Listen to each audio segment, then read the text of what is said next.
Hi everybody, I am Barb Steinberg and I am a parent coach to parents of tween and teen girls.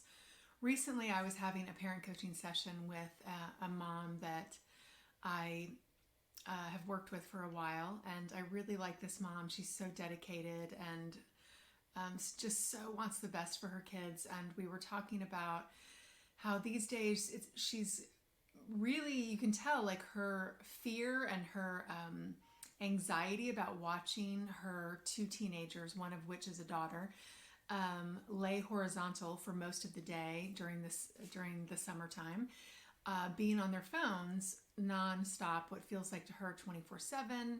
She was talking about how, her daughter's even like laying in bed and falling asleep, talking to her friends on FaceTime.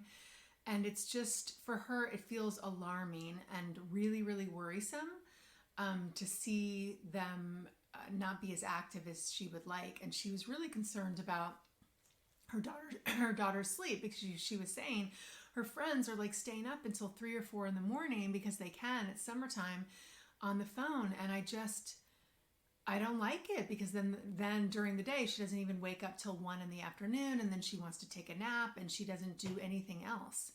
And she just really didn't like it. So we talked about the importance of sleep, number one.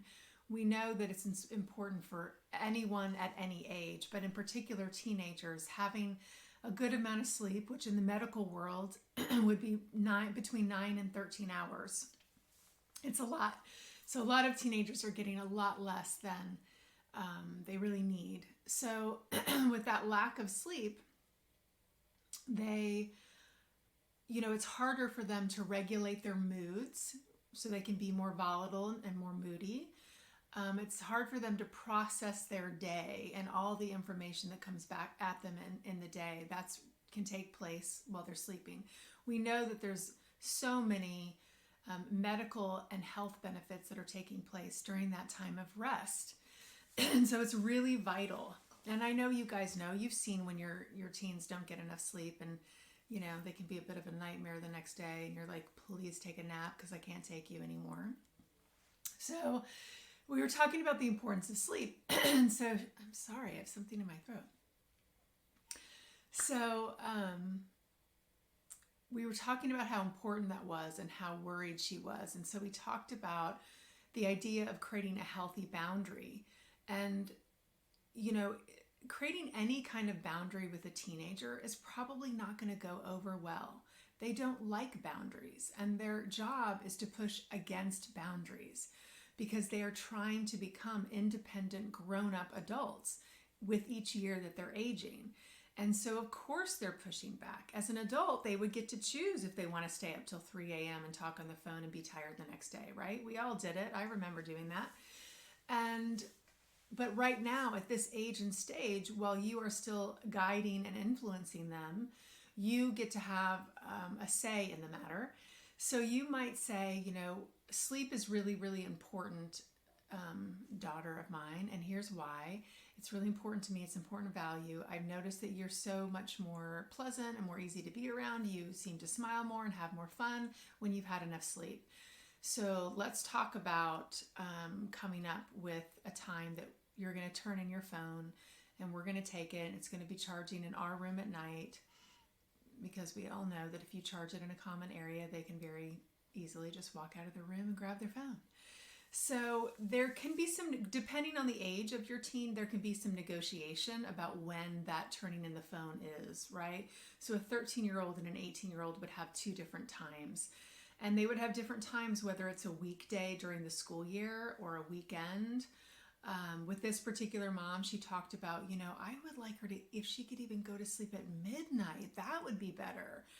And so, I know my point of view on that is that's pretty reasonable for a summer. I think her daughter was 14 for turning in your phone.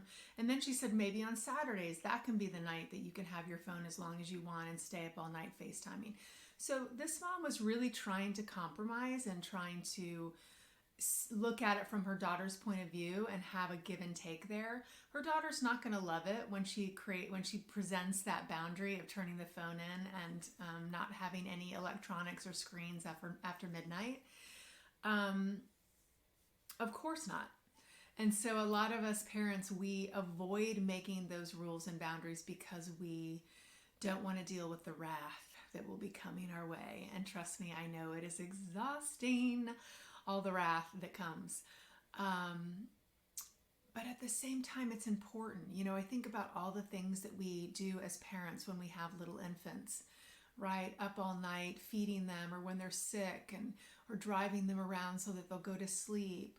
We do a lot of things that are really unpleasant as parents, and this boundary creating is just another one of them. And it's really for our benefit and for their benefit as well, which they will not know until they are older. So know that you will get pushback. Know that you can hold steady and feeling strong about your values and your whys behind this boundary. And also, you know, given the age of the tween and teen, have some give and take and some negotiation so that she can share her point of view of what she thinks and when she thinks the boundary should be, and you can share yours, knowing that you are the ultimate decision maker because you are the parent.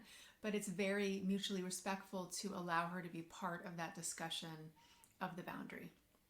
So hopefully this gives you some information and some ideas about how to handle something like sleep and phones and boundaries. And if you're looking for more information and more help and more support on talking with your teens, I have a great e-course called Talking to Your Teens that you can check out on my website, barbsteinberg.com.